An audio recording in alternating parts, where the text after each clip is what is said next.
Breaking news చూస్తున్నాం. వేసవి ప్రారంభానికి ముందు నుంచే ఎండలు దంచి కొడుతున్నాయి. రెండు తెలుగు రాష్ట్రాల్లో రోజు రోజుకు రికార్డు స్థాయిలో ఉష్ణోగ్రతలు నమోదవుతున్నాయి. భానుడి ఉగ్రరూపానికి ప్రజలు అల్లాడిపోతున్నారు. ఈ నేపథ్యంలో తెలంగాణ ప్రజలకు హైదరాబాద్ వాతావరణ శాఖ చల్లని కబురు అందించింది. రాష్ట్రంలో రానున్న 2 రోజుల పాటు తేలిక నుంచి ఒక మోస్తరు వర్షాలు కురుస్తాయని తెలిపింది. వాతావరణ శాఖ ఇలా కబురు చెప్పిందో లేదో అలా వర్షం కురిసింది. హైదరాబాద్ నగరంలో మధ్యాహ్నం నుండి భారీగా వర్షం కురుస్తుంది. అమీర్పేట్, హిమాయత్ నగర్, నారాయణగూడ, కోఠి, నాంపల్లి, అబేడ్, సుల్తాన్ బజార్, బషీర్బాగ్, బంజారా హిల్స్తో పాటుగా నగర వ్యాప్తంగా వర్షం కురుస్తుంది. ఈ నేపథ్యంలో జీహెచ్ఎంసీ అధికారులు అప్రమత్తమయ్యారు.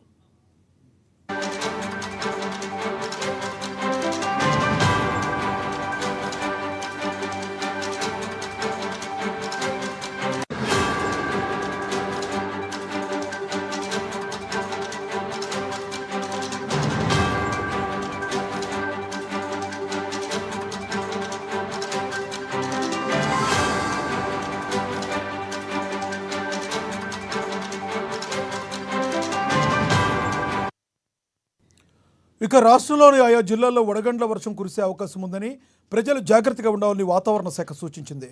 ద్రోణి ప్రభావంతో రాష్ట్రంలో వర్షాలు కురిసే అవకాశం ఉందని వివరించింది. అలాగే గంటకు 40 నుండి 50 కిలోమీటర్ల వేగంతో ఈదురుగాలులు, వడగండ్లతో కూడిన వర్షాలు కురిసే అవకాశం ఉంది.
వేసవి ప్రారంభానికి ముందు నుంచే ఎండలు దంచి కొడుతున్నాయి.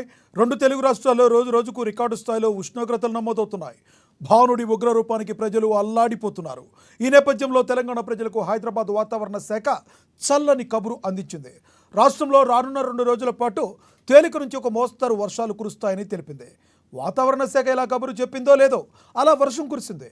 హైదరాబాద్ నగరంలో మధ్యాహ్నం నుండి భారీగా వర్షం కురుస్తుంది.